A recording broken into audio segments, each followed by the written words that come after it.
Hi, Swarnindu. This is Avin this side. Good morning. Good morning, sir. Good I morning to all have of you. Swarnendu, good morning. Good morning, sir. So we'll just wait for 1 minute and then we will start. Sure. Good morning, sir. Nandu. Good morning, sir. Good morning.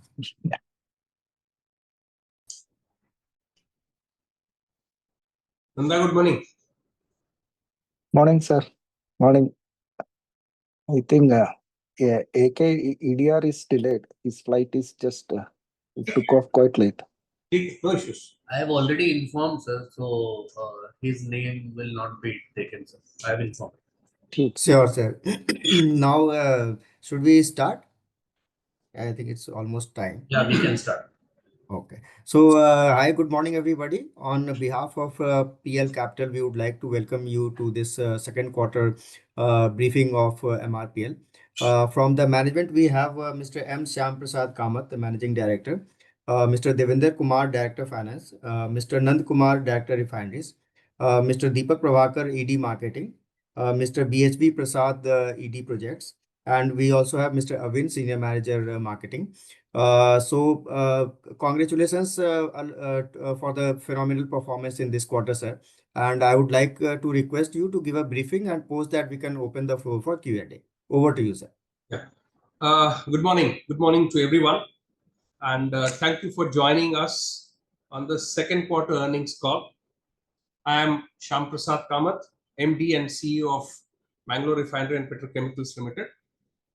Along with my leadership team, I will walk you through our Q2 performance, the operating environment we faced, and our near-term priorities. First, the operating highlights for the quarter. Throughput, we processed 4.4 million metric tons of crude and other feedstocks.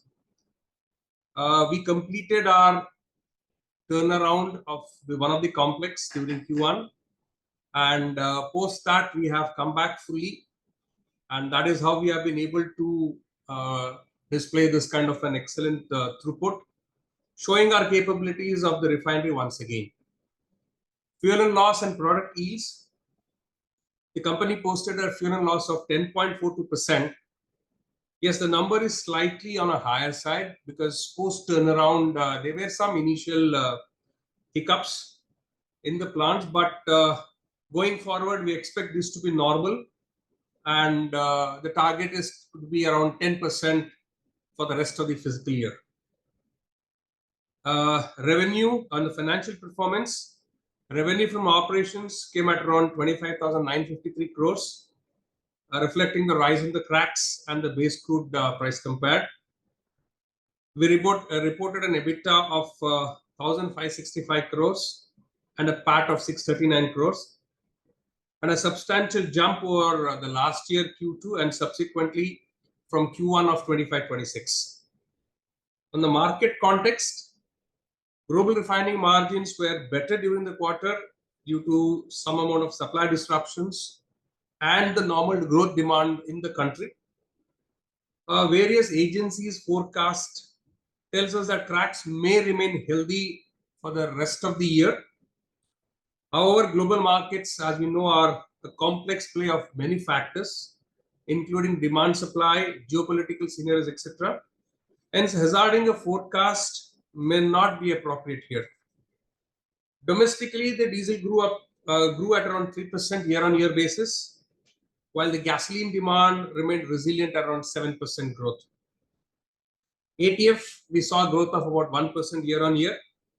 And going forward, the domestic demand growth is expected to be resilient, and our focus on retail outlets will continue to deliver so that incremental margins are delivered for us.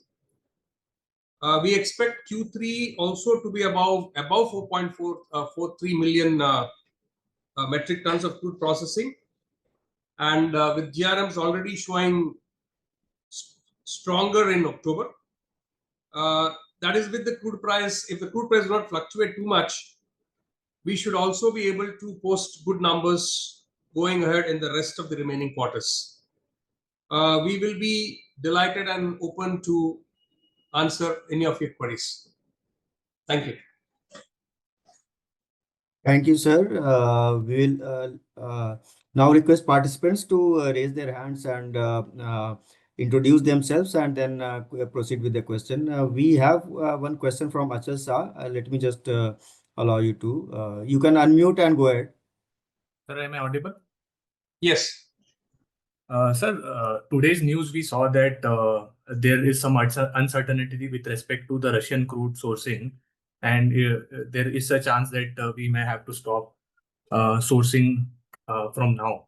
So, do you see, sir, any risk to that tune, and what is your take on that?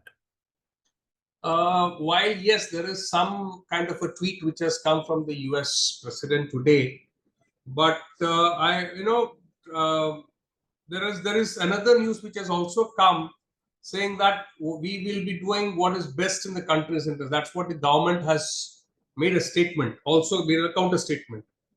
Now, going forward, yes, it is not just the Russian barrels that we are going to look at. We have already started looking at other crudes which are available on discount by our own methods of sourcing crude. And on an economic basis, I'm confident that we will be able to sail through. Regarding the Russian barrels, we still believe that government may not be, government has been maintaining that what is the lowest cost of energy sourcing that will continue for us. So we are confident that it will continue in the near future. Understood. And sir, the final question is with respect to the reported GRMs and any inventory impact on those reported. So, what will be the adjusted GRMs? Can you show some light on that? Good morning, this is Devendra here. See, this following the industry practice and peer companies, we have discontinued the reporting GRM that is in a published kind of way. However, there will be indicative figures for our management consumption. But looking at the overall published results, you should be able to figure out that the GRMs reflect the reality of good cracks in the current quarter. And roughly, I'll say it is double of the previous. Got it, sir. Yes. Got it. Thanks. Thanks. That's it. Varada, you can unmute yourself and go ahead with your question.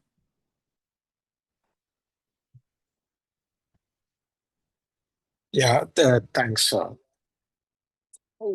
Just a couple of queries from my side, sir. In regard to the use of gas in the system, has there been an increase quarter on quarter, and how do you see it going forward? We are consuming gas as both as a fuel and as a feed.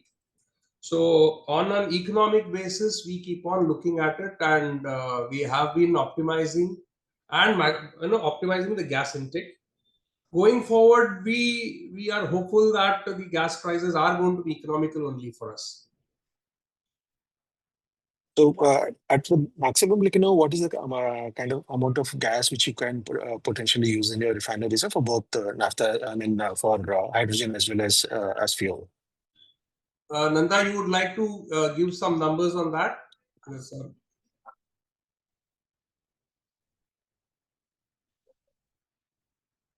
Nanda, you're on mute. Yeah, audible now? Yes, you're audible. Yeah. We have a hydrogen unit which can take gas, and we have power plants in our refinery as well as in the aromatic complex which have gas turbines. So both can also consume gas. And in the extreme case, we can even take some gas into our general fuel of the refinery. So presently, I think I can put my outer limit considering the refinery and aromatic complex, it will be 0.7 MMSCMD. And with some modification in the near term, probably we can go up to as high as 1 MMSCMD natural gas. Though presently we are not up to that limit, we are lower because of the economic outlook. The gas is not, to that extent, it is not yet, but we will be able to capitalize on that opportunity. And again, that what would be the current run rate, sir? You said 0.7 to 1. It's close to 0.5, I can say together. Fair.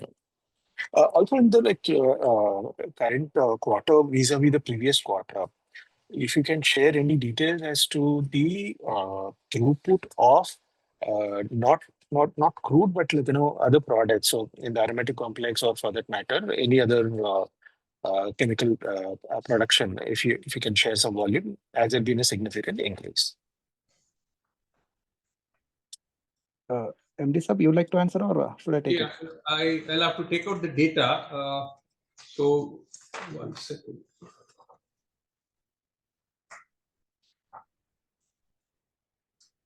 Maybe we can come back on this question. No, I can pitch in. See, as far as if you see our polypropylene, our operating capacity is still either at design or slightly above the design numbers, more than 100%. And secondary process units also running more than its design number. As far as the aromatics concerned, we produce benzene, which is I would say as a byproduct we extract. When we make MS, we need to extract out benzene from the naphtha streams. That we take it out. And we also make MTO, mineral turpentine oil. We introduced already toluene, which is another aromatic product. So we are into that. And toluene is actually a small quantity now at present because we just started the production. But we can go. So aromatic complex, presently we are producing benzene as a byproduct from the extraction. And the aromatic complex primarily making reformate, which is actually sold as a feedstock also. That's it. So, sir, I'll come back to question. Thank you, Vardha. Akash, you can go ahead and ask your question.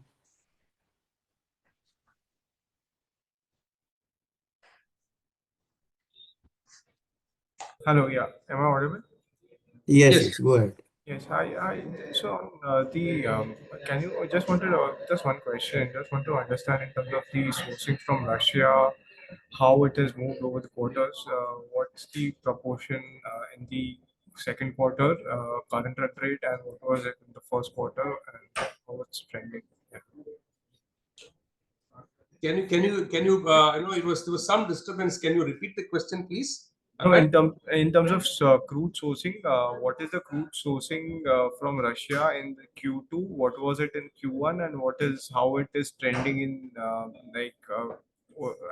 going ahead? How the company plans in terms of crude sourcing from Russia? What's the percentage of the overall crude basket for MRPL?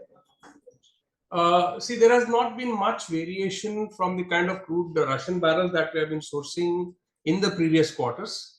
No much variation. Only during the month of in the first quarter, there was some reduction because we had a planned turnaround. To that extent, only we had reduced. Or else we are now going back at the kind of levels in which we were there in the previous quarters. There is no change in that. Okay, and so that would be around how much would that be? Like 35-40% or more than that? Yeah, maybe it's somewhere around that number, between 35 to 40%. Okay. Yeah, that's it from me. Thank you. Thanks.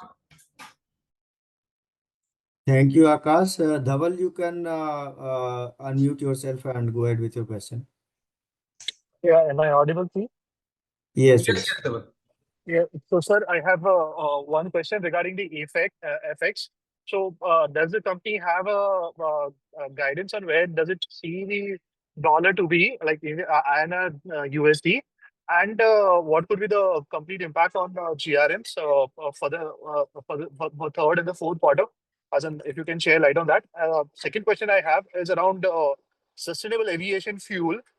Given the government has a 1% mandate and IOCL has already started some work on it, is there anything on cards for MRPL as well? Yeah, I will take the second question first. On the sustainable aviation fuel, we are already implementing a SAF project in Mangalore, which has been mandated to us. It is a based on an indigenous technology with a production rate of around a target of 20 kiloliters per day. This is one way. We are also looking at trying to produce SAF also from co-processing in one of our units. So we have completed some amount of design works on that, and whatever is the 1% target, we will be ready by the date of say January 2027 to meet those targets. Okay, that's helpful. I understand that sourcing and all that is in place, right? Because I understand this will be much more expensive, and this will anyway. If you can answer the question regarding Apex, I might later check with you offline regarding sustainable aviation fuel. Sorry. Okay.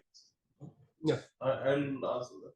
See, we are, if you can visualize it, almost 40% of our total turnover is from our export sales itself. And even the domestic sale, most of it is linked with the RTP, which is again based on the international prices. To that extent, we are actually neutral on that account. So your concern about FX rates having any adverse impact would not be, that is, interpretation would not be fully correct in that case. Okay, thanks. That's all. Thank you. Thanks, Dhaval. Deepak, you can unmute yourself and go ahead with your question. Yeah, hi. Thank you for the opportunity and congratulations for good set of numbers. So my primary questions will be, apart from the falling crude prices, what has contributed to our EBITDA margin expansion? There are two things primarily, that is from Q1 to Q2. The Q1, the throughput was 3.5 against the average of around 4.5 million tons.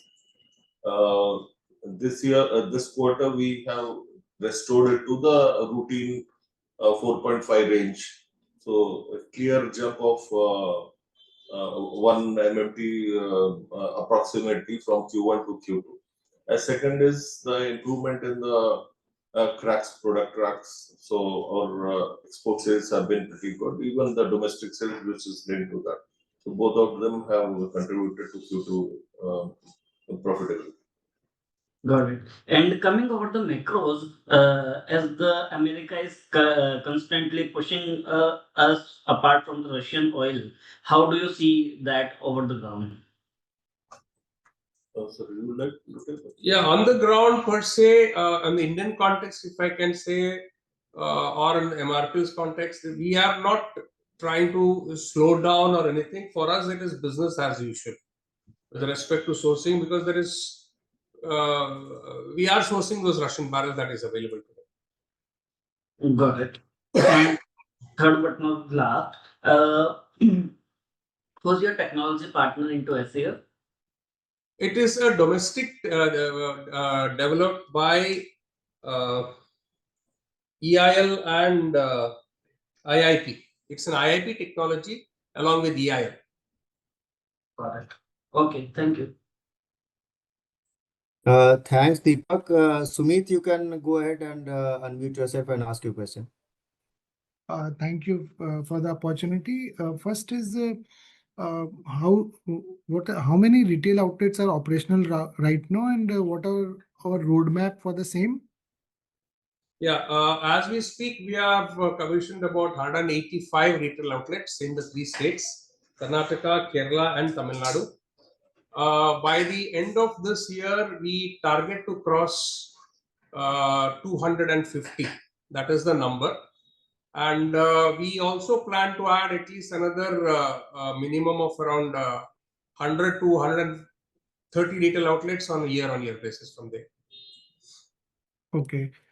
Secondly, when can we expect a separate reporting of the retail outlet revenue and the international sales? Right now, we consider that the retail outlet sales is forming a small part of the overall sales, and it is in a growing phase. So till it stabilizes, we would like to keep it on a consolidated basis, and once it takes off on its own, otherwise you will keep looking and comparing the expansion cost and comparing with the sales from the only retail outlet, which would not give a correct, true and fair picture. So maybe maybe next year onwards, as early as next year onwards. Yeah. Okay. Two more questions. One is the Russian crude which we are buying. How much discount we are getting right now? This is a question which keeps coming up on and off in this forum. The Russian discount is to be treated at two levels. One is the direct kind of discount which you look at, which could vary anywhere between half a dollar to maybe about $4. That is the range we have seen in the past. It is not fixed for each cargo which comes. More importantly, the second part is the timing issue. These are all crudes which are on delivered basis. So it de-risks our timing issue. And just to give a sense of proportion, even if two crudes are at level, the preference will be for Russian barrels just because of the contractual terms. It's on delivered basis. Okay, got it. Final question from my side. Are we buying US crude also? And if yes, how much costlier is it because of the logistic cost or other factors? No, we see any crude that we source is done on an economic basis. So the US crude is also there in the basket when we carry out the evaluation. Currently, it is not getting picked up on an economic basis as of now. But going forward, the situation can be different. We did buy a Russian crude in the last quarter of in the last financial year. We had purchased one cargo of Russian US crude. Okay. Thank you very much. Thanks, Sumit. Indra Kumar, you can unmute yourself and go ahead with your question. Thank you, sir. My question is regarding the retail outlets. So, if I remember last quarter, we added around 170 retail outlets, and right now we have only 185. So, what just wanted to know the incremental addition of outlets from previous quarter to current quarter. Thank you. In this financial year, we have added almost 18 retail outlets now. And as we speak, another 35 retail outlets are under construction. So typically, the construction period is about 75 to 90 days for constructing a retail outlet and bringing it to commissioning. So that is where we are today.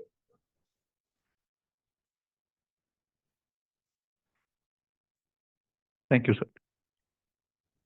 sir. Thanks, Indra Kumar. Sir, we have a couple of questions in the chat box. I would like to request you to answer on that one. So, first question is any update on proposed phase 4 expansion or any petrochemical diversification projects, and if you could give any timelines or expected capex on that part. See, there were two parts of it. One based on the refinery streams which were available.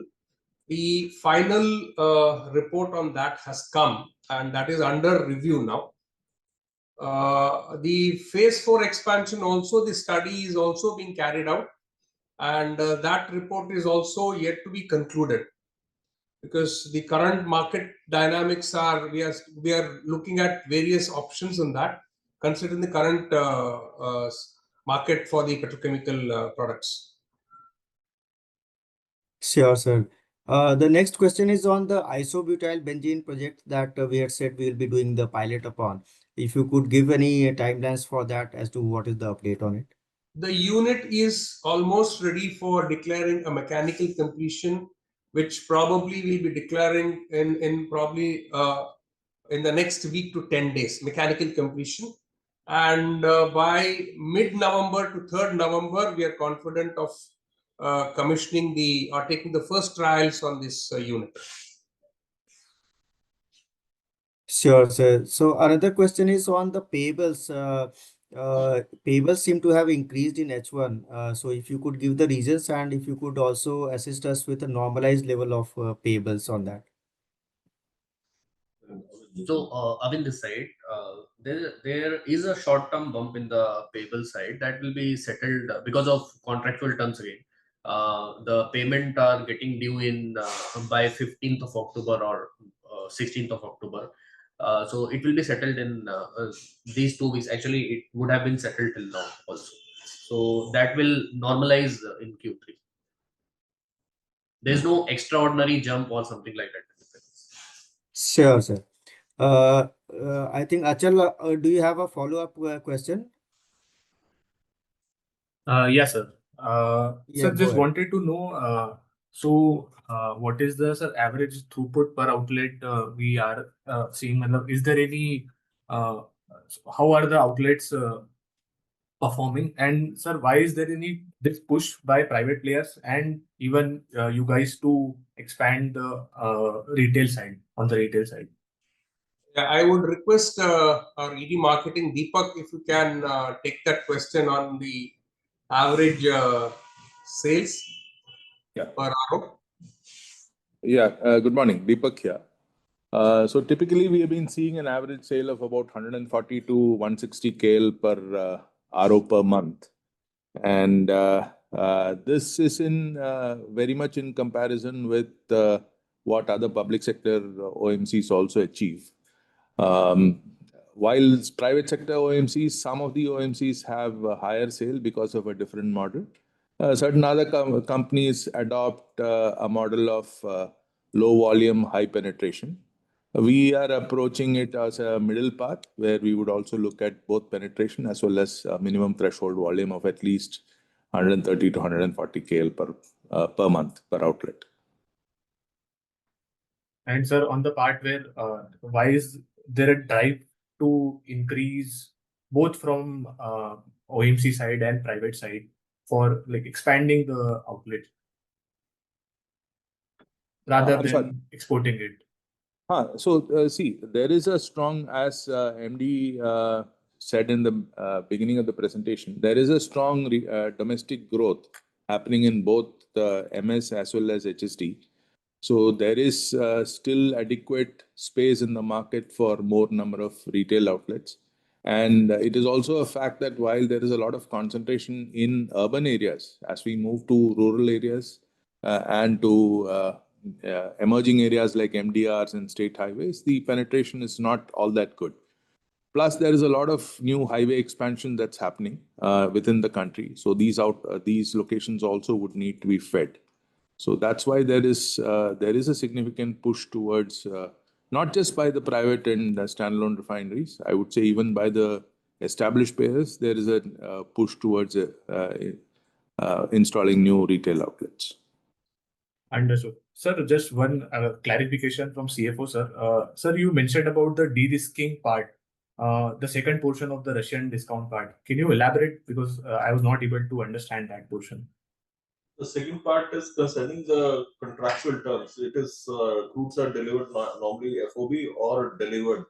That is, the pricing is decided on the date of delivery. So there is a timing issue.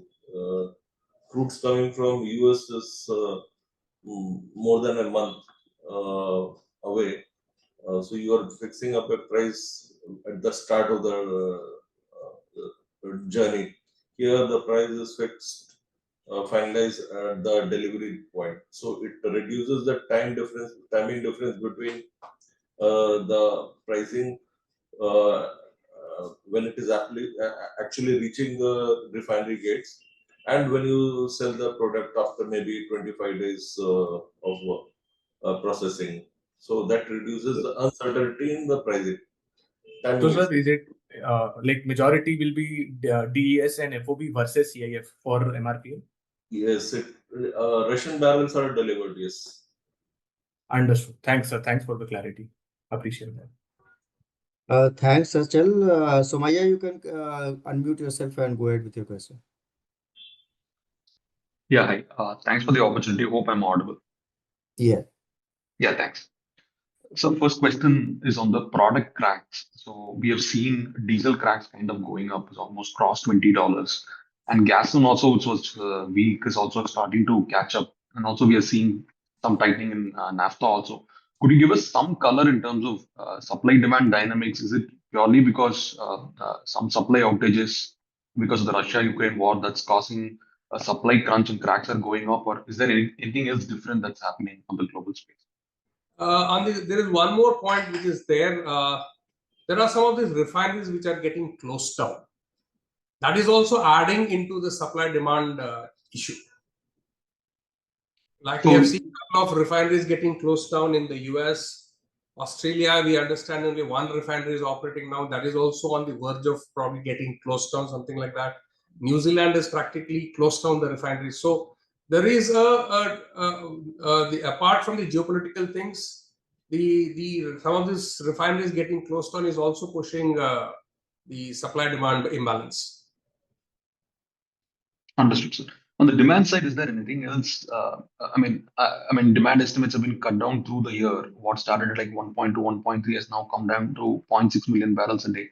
Is this sustaining at this levels, or you're seeing demand to be trending even lower than what was expected in recent times? The domestic demand, as I mentioned, MS is resilient, and we are expecting it to grow with the recent the changes in the GST. Also, we have seen the kind of sales that have got picked up in the automobile sector.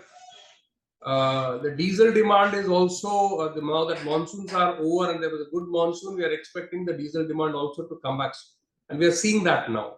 It's almost 2 to 3%. There is a demand for diesel also. Understood, sir. Sir, with respect to Russia sourcing, these are all on spot basis, or do we have some contracts, medium-term contracts for this?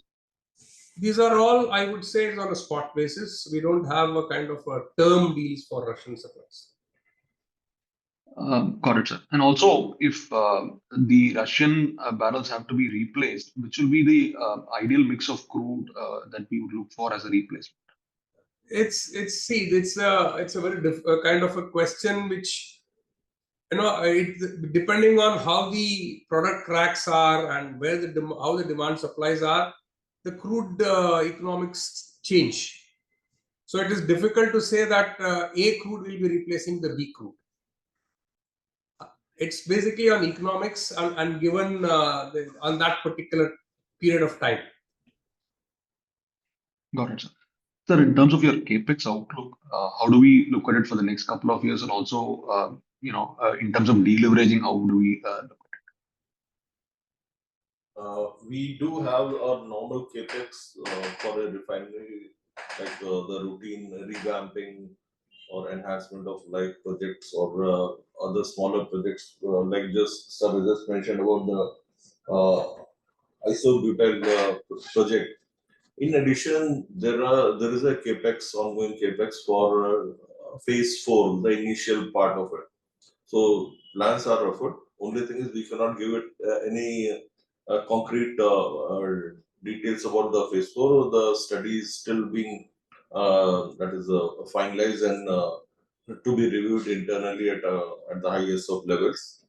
So that is about the phase 4. That is the major part. Apart from that, there are some JVs which are under consideration at high level and with the parent company, and it will be taken up as and when like something concrete is available. So sharing any details will be too preliminary at this stage. Regarding your second part, can you just repeat it so that I don't miss out on the accuracy part? Yes, sir. The question was more on deleveraging, and also if you could give Yes, what we have a upcoming NCD payable in the end of this calendar year, and we are on target, on schedule to pay that from the internal resources itself. And given the market conditions, then we do not expect it to be refinanced.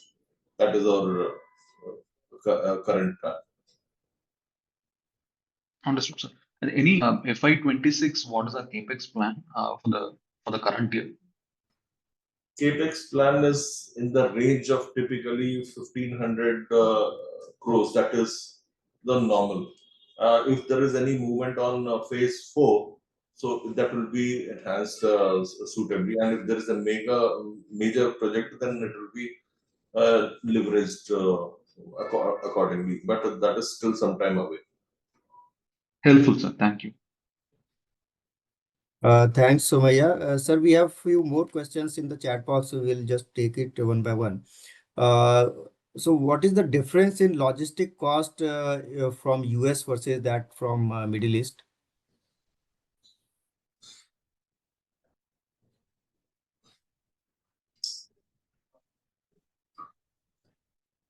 It could be around, if I could just put up a number, around $3 per barrel.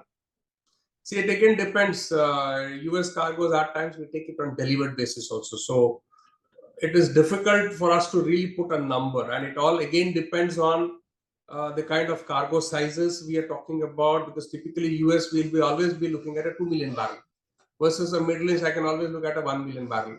Vessel availability, it plays a major role in the freights. Depending on whether a Suezmax or an VLCC availability, we have seen for a Suezmax cargo, a VLCC is cheaper. So those kind of scenarios are also we have been seeing. So putting really a hard number is difficult, but on a thumb rule, you can say it's around $3 differential. Sure, sir. So the next question is, what was the split between domestic sales and exports in the Q2? I think we mentioned it's about 40% export sales. Sure, sir. One person is asking the forex loss that we had of 355 odd crores. Was that on account of crude or crude consumed, or account of the crude which is lying in the inventory? No, forex loss is on account of two things. What you see there, one is the realized, that is on the transaction part, and the other is the revaluation of our outstanding ECB loan. So it's about 100 and odd crores on the realized part, on the transaction part, and the balance is towards the revaluation, which is mark to market. So it is not something which is sustained. It could get actually reversed if the exchange rates move. Secondly, we did discuss about the forex movement earlier, that you don't actually lose out. If there is a movement in foreign exchange, what you see in the expenditure side is actually more like a contra entry. You get compensated on the revenue side also. Sure, sir. So another question is, the person is asking about our initiatives towards energy transition, like biofuel blending, or let's say hydrogen adoption or decarbonization. Are there any milestones that we intend to complete in FY26, for example?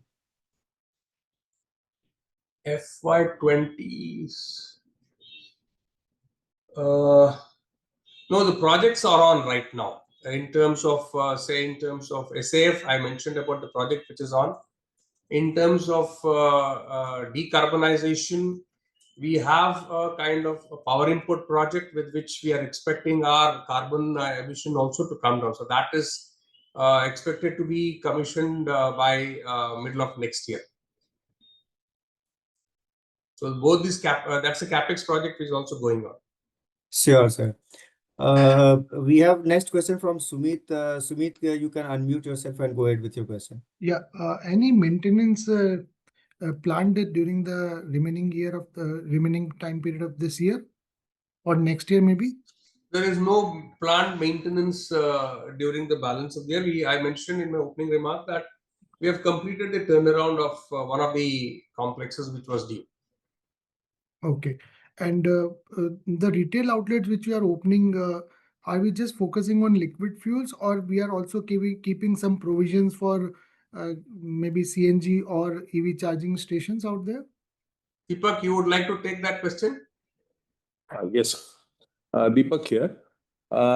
Yes, all our retail outlets would feature one alternate fuel option. It could be CNG or it could be an EV charger. We look at it as a mix of requirement of the customers. So many places we would install chargers which are capable for 2 and 3 wheelers because that's the current market space. And some of the larger highway outlets, we'd be also looking at larger charging stations in collaboration with some other companies. Yes, we do have a mix of all fuels planned for our retail outlets, while the focus remains on liquid fuels at the moment. Okay. Last question from my side.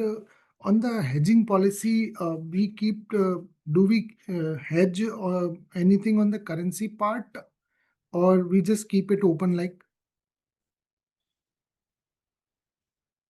We do a small hedge on the crude purchases, but we don't do hedge in terms of paper transactions and commodities as such.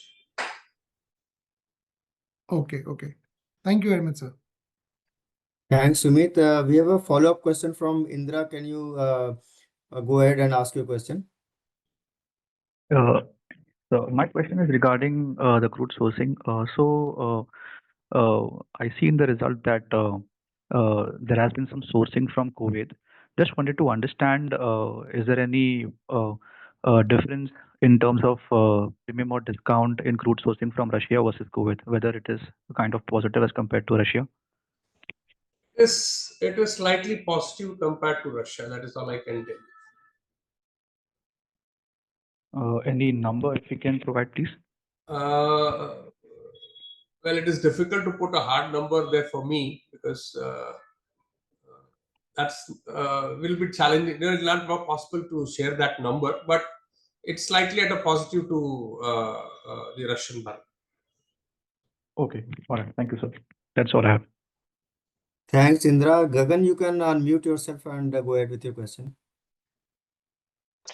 Yeah. My question is regarding the OMPS. What is the production volume in the last quarter? And if you just give the sense about what are the typically average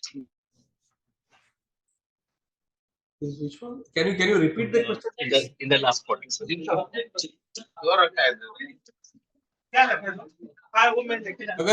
can you please repeat the question?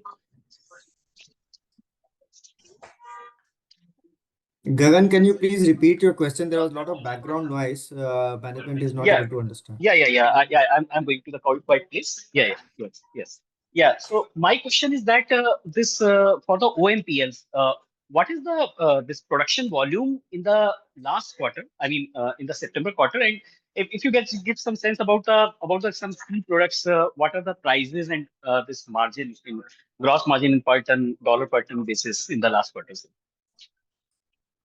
I can right now because I don't have the data right now, but all I can tell you is the complex in the quarter 2 we have operated beyond 100%. And we were on a reformate mode of operation from that complex and making benzene also. So I'll have to pull out the data right now. I don't have it. Okay. So mostly is the reformate and even sir, what is the average realization? That will be helpful, sir. Sir, can I chip in here? Yeah, please. Yeah, Deepak. Gagan, OMPL as an entity does not exist. It is a fully integrated aromatic complex for us. And as such, the main purpose of doing the merger was also to operate on an integrated basis. So we really don't look at OMPL as a separate entity where we need to calculate margins and things like that separately. So it is part and parcel of our overall refining margin. Okay. Even if you can give the sense about the reformate, that the prices that will also help. Otherwise, okay.